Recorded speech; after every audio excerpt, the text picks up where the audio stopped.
Tomorrow is May the 4th, and you know what that means. It's time to once again shit on Disney Star Wars.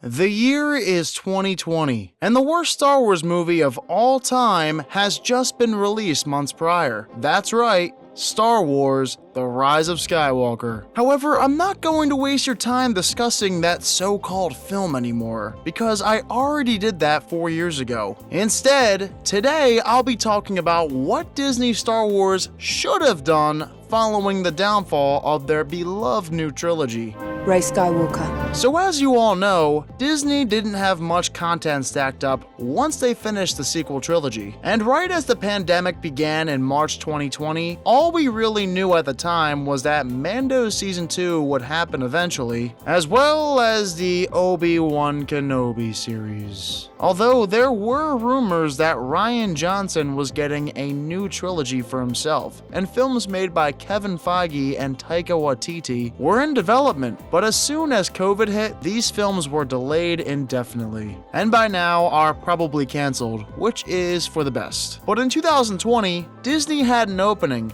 Really, all they had going for them in the Star Wars universe was The Mandalorian, which had come off a successful first season, a little before the release of Rey Skywalker's masterpiece trilogy ender. Jokes aside, what I'm saying is, Disney had an opportunity to go back to the drawing board and make something truly special for Star Wars fans. Clearly, most normal Star Wars fans absolutely despise the new Star Wars trilogy, and Disney needed to do something about it to ease the tension between themselves and fans. So before I dive into my perfect idea of where they should have pivoted, let's discuss where they actually went as soon as COVID hit. Okay, so of course we received Mando Season 2. It gets a thumbs up from me. It's not as great as I originally thought, considering half of the season is only good because of nostalgia bait, but nonetheless still enjoyable. The Book of Boba Fett, Obi-Wan Kenobi, Andor, still haven't seen except episode 1, but hear great things, whatever, I'll watch it someday. Mandalorian Season 3, and then Ahsoka, which I also haven't seen, but heard is below average. Not surprising there, so whatever again. Oh boy, next month we get the debut of The Acolyte. Yeah, I'm just gonna leave this here. As far as animation goes, we had Star Wars: The Clone Wars Season 7, which is great in the final 4 episodes. The first 8 are fine, but could have been improved upon. Either way, I'll throw it a bone. Bad Batch apparently has 3 seasons now too. I didn't even realize that, nor do I care. Season 1, which I did watch, gets another. So then, film-wise, what have they been up to? Well, we still have no idea. Since 2019, we haven't received a single Star Wars feature film, and right now, things are looking grim. I suppose they had the Mando movie lined up as their next film after canceling 20 other movies before, but like I said, Season 3 was garbage. So, don't be surprised if that movie is canceled too. I'm not even sure how Pedro Pascal could fit that into his schedule anyway. In summary, the current state of Star Wars is an absolute mess. There's currently no story direction, and nobody seems to have a clue what's going on at Lucasfilm. I'm honestly shocked Kathleen Kennedy is still in charge. You'd think by now Disney would let her go, but I guess they can't because, well, she's a woman, and they don't want to damage their recent inclusive image. So how could Disney Star Wars have avoided this disaster at the studio? Well, let's just look past 2015 to 2019. Let's just say things are kind of like how they are now, a disaster.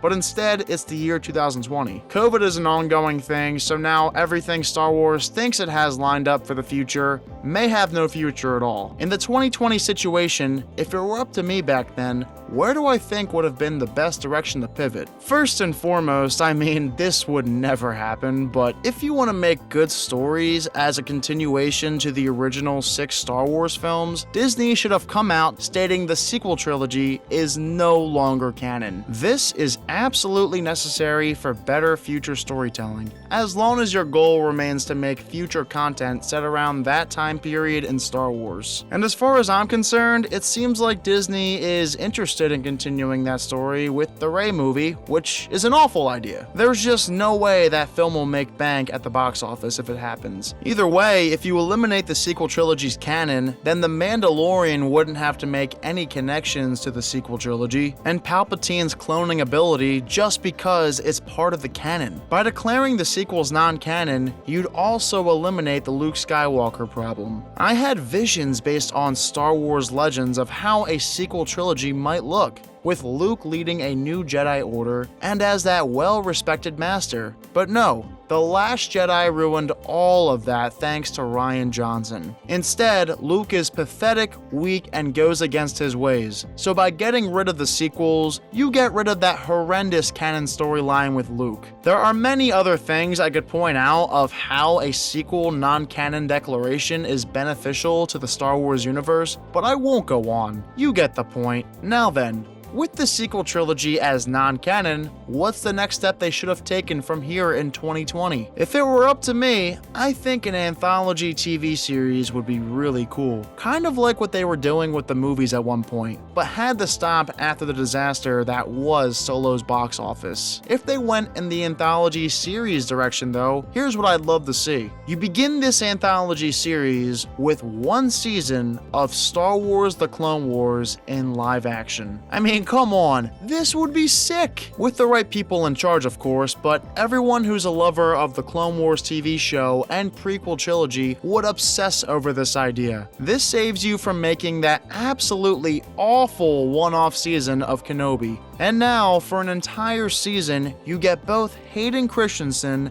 and Ewan McGregor back in live-action form as the characters we remember before Revenge of the Sith. Apparently, there are still several unfinished arcs from the Clone Wars animated show, so why not make some of those arcs but in live action? This would have been amazing, and I have no clue why Disney never respected the Clone Wars like George Lucas did. Talk about a missed opportunity. Following this in my Star Wars anthology TV show, I'd then go the route of a Luke Skywalker post-Return of the Jedi season. Maybe back in 2020, people would say this is impossible. And you know what? I would have agreed. But after the tremendous de-aging work we saw in the Book of Boba Fett, the possibilities with Luke Skywalker are endless. And it's truly a shame Disney couldn't swallow their pride, declare the sequels non-canon, and give us what we want: the true story of Jedi Master Luke Skywalker following Return of the Jedi. Yet again, another massive missed opportunity. If they wanted to even, they could have thrown the Obi-Wan series in there as a continuation of Obi-Wan's story from the Clone Wars live-action season. But after what that show delivered, I don't think there is much room for story. As far as I'm concerned, Obi-Wan chilled in the desert, watched over Luke, and that's about it. And if they wanted to make Boba Fett part of this anthology series, I'd prefer if they focused on what happened during and after Return of the Jedi. I just was not a fan of what we saw on Disney Plus in 2022. And you can still make The Mandalorian as well, that's fine. Season 1 was good, and with the sequels gone forever now, you're not being forced into a relationship with them. But I'd make this anthology TV show my main focus. The possibilities are endless and very exciting to discuss among Star Wars enthusiasts. Now, film-wise, with the sequels non-canon, hypothetically, you could venture into a new version of that part of the timeline. However, I think it'd be way too soon. Give it maybe 10 years after The Rise of Skywalker's release, and then I'd think about a new sequel trilogy or whatever you want to do. But the real direction Disney should have gone in with their Star Wars films was a prequel trilogy to the prequel trilogy. That's right, an Old Republic trilogy. I don't understand why Disney never tapped into this part of the timeline. There's so much room for creativity, and if you follow what Legends had built as well as the games, you'd have a solid roadmap for a great 3-movie arc.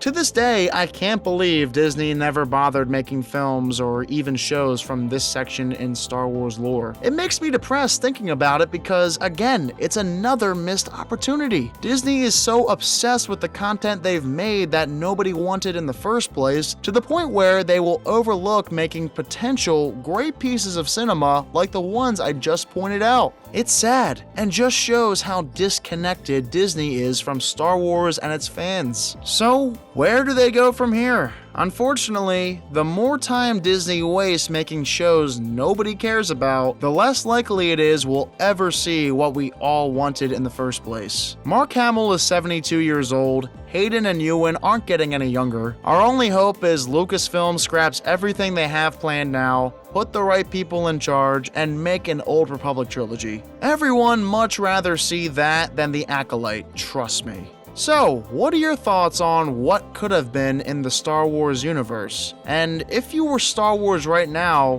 what would you do next? How would you take initiative, and would you declare most of the Disney Star Wars crap as non-canon? Let me know all of your thoughts in the comments. And as always, thank you all so much for watching this video. Make sure you like and subscribe, and I will see you next time.